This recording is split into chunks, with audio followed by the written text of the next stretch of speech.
श्री सूत जी महाराज सौनक ऋषि से कहते हैं, सौनक जी, विदर्भ देश की एक घटना है। विदर्भ देश में कौंडिन्यपुर नाम की एक राजधानी थी। वहां एक राजा था, उसका नाम था भीम। ये अर्जुन वाले भीम नहीं, ये दूसरे वाले भीम है। तो कौंडिन्यपुर की राजधानी में विदर्भ देश में राजा था भीम। रानी का नाम था चारुहासिनी। दाम्पत्य जीवन तो उनका ठीक था, परंतु बहुत दिन व्यतीत हो गए पर संतान नहीं हुई।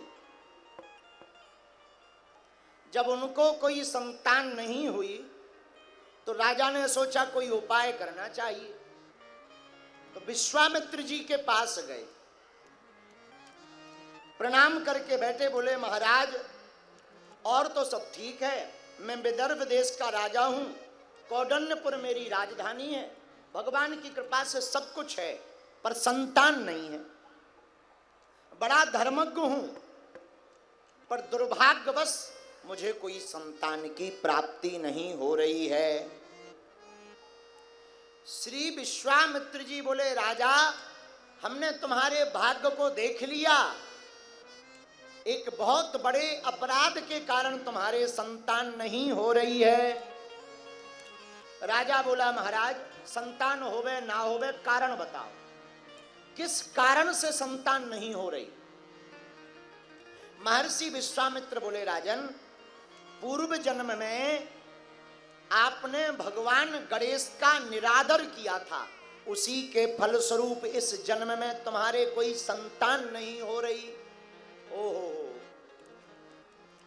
महाराज, हमारे पूर्व जन्म की कथा हमको बताओ, हमसे कैसे गणेश जी का अपराध हो गया। तो राजा बोले, सुनो पूर्व जन्म की हम कथा तुमको बताते हैं। पूर्व जन्म में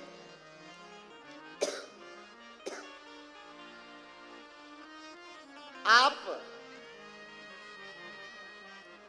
एक बहुत ही धनाढ्य वैश्य वणिक थे, बनिया। सिंधु देश के पल्ली नामक ग्राम में निवास रहता था। एक दिन तुम्हारा पुत्र अपने बालकों और मित्रों के साथ वन में गया, एक छोटी सी मूर्ति को, शिला को देखा, उसमें गणेश जी की तरह सूंड बनी थी। तो तुम्हारा पुत्र अपने मित्रों के साथ मंडप बनाकर पूजा करने लगा। तुमको पता लगा, खबर भेजी कि शाम हो गई, वापस आ जाओ। पर तुम्हारा बेटा गणेश भगवान की इतनी उपासना में डूब गया कि उसे ध्यान ही नहीं रहा, 2 दिन तक होश नहीं रहा। तो बाकी पुत्रों के परिवारजनों ने तुमको बहुत ताना दिया। वनिये से बड़िक से कहा कि तुम्हारे बेटा के चक्कर में हमारे बच्चों की बुद्धि खराब हो रही, पागल हो रहे, एक काम करो जल्दी से वन से अपने बच्चे को ले आओ। विश्वामित्र जी बोले, राजा तुम पूर्व जन्म में जब बानिया थे, वैश्य थे, वणिक थे, तो तुम अपने पुत्र को मंडप गिराकर हाथ पकड़कर गणेश जी की मूर्ति का निरादर करके जबरदस्ती पकड़ करके ले आए। गणेश शिला को दूर फेंक दिया। तुम्हारे पुत्र का नाम था बल्लाल।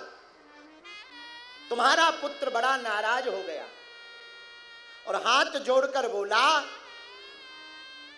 कि हे पिताजी, आप हमारे पिता हैं, पर आप हमारी पूजा में विघ्न मत बनाओ। पर तुम्हारा बालक प्रार्थना ही करता रहा, तुम नहीं माने। मद में मधांध होकर के तुमने पूजा का दुत्कारी की, पूजा का अनादर किया, आदर नहीं किया। गणेश भगवान की शिला की मूर्ति को फेंक दिया। गणेश भगवान नाराज हो गए और तुम्हारे पुत्र ने को बहुत तुमने समझाया, जब नहीं माना तो तुमने उसी को एक पेड़ के नीचे बांध दिया। अपने पुत्र बल्लाल को जब तुमने पेड़ के नीचे बांधा तो तुम्हारे ही पुत्र ने तुमको श्राप दे दिया, जाओ तुम गूंगे और बहरे हो जाओ, कालांतर में तुम्हारे कोई संतान ना हो। तुम तो नाराज होकर घर आ गए। बल्लाल वहीं पेड़ से बंधा रहा। पेड़ से बंधे बंधे बल्लाल ने भगवान गणेश को पुकारा,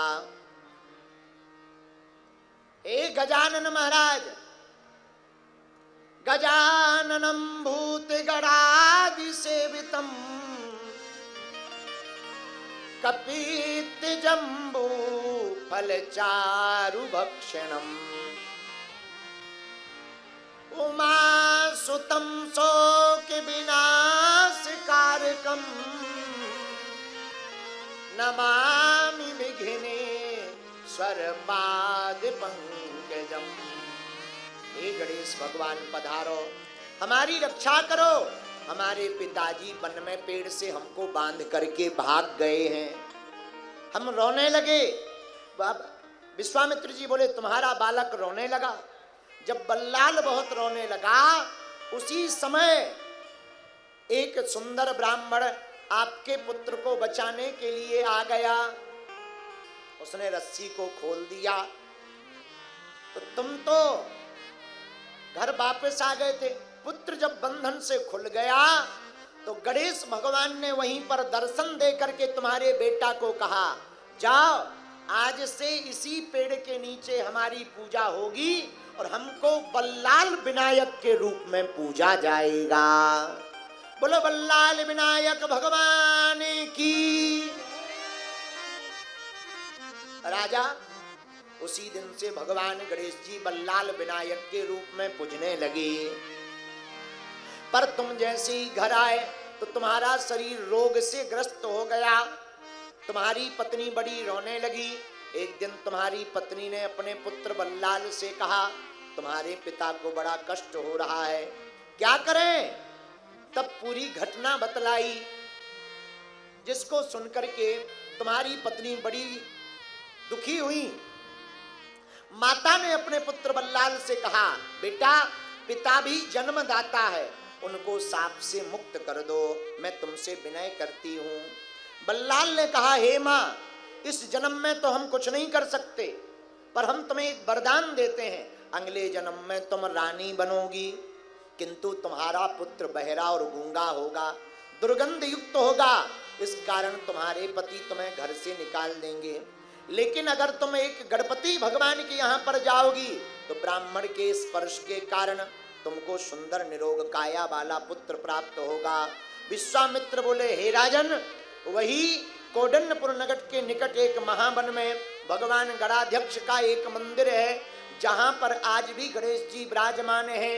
हे भीम राजा, तुम अगर वहां जाकर के स्तुति वंदन करोगे, गणेश भगवान का पूजन करोगे, तो पूर्व जन्म में तुमने जो बड़िक बन करके, वैश्य बन करके गणेश भगवान का निरादर किया, उस निरादर के श्राप के कारण तुम बच जाओगे और गणेश भगवान की कृपा से तुम्हारे घर पर सुंदर संतान की उत्पत्ति होगी।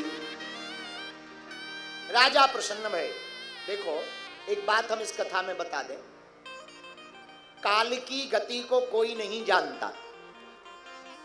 काल की गति बड़ी विचित्र है, लेकिन हमको भूल करके भी कभी भी भगवत भक्त का अपराध नहीं करना चाहिए।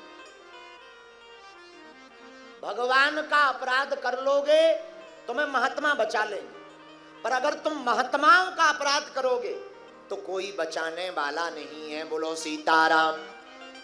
और घरों में जितने भी व्यक्ति बैठे हैं बाद में सुनेंगे। सुनो, कई बार हम लोग अपने परिवार के सदस्यों की पूजा पाठ देखकर नाराज हो जाते हैं। बड़ा पुजारी बन गया, बड़ी पुजारन बन गई, बड़ी पूजा पाठ करती है, ऐसा नहीं कहना चाहिए। महापाप लगता है, महापाप लगता है। और जो भी व्यक्ति अपने घर में पूजा साधना करने वाले साधक की निंदा करता, हंसी करता, अगले जन्म में गणेश पुराण कहता है वह व्यक्ति गूंगा बनकर के पैदा होता है। इसलिए कभी भी हमको किसी भी भक्त का अपराध नहीं करना, न किसी भक्त की हंसी करनी है, न किसी भक्त की निंदा करनी है। जो जैसा है उसको वैसा ही रहने दो। ज्यादातर जितनी भी संतानें गूंगा और बहरा हैं, उसके पीछे एक ही कारण है, उन्होंने भक्तों की निंदा की होगी, पूर्व जन्म में संतों की निंदा की होगी, इसी कारण से इस जन्म में उनको गूंगा और बहरा बनना पड़ रहा है। बोलो सीताराम।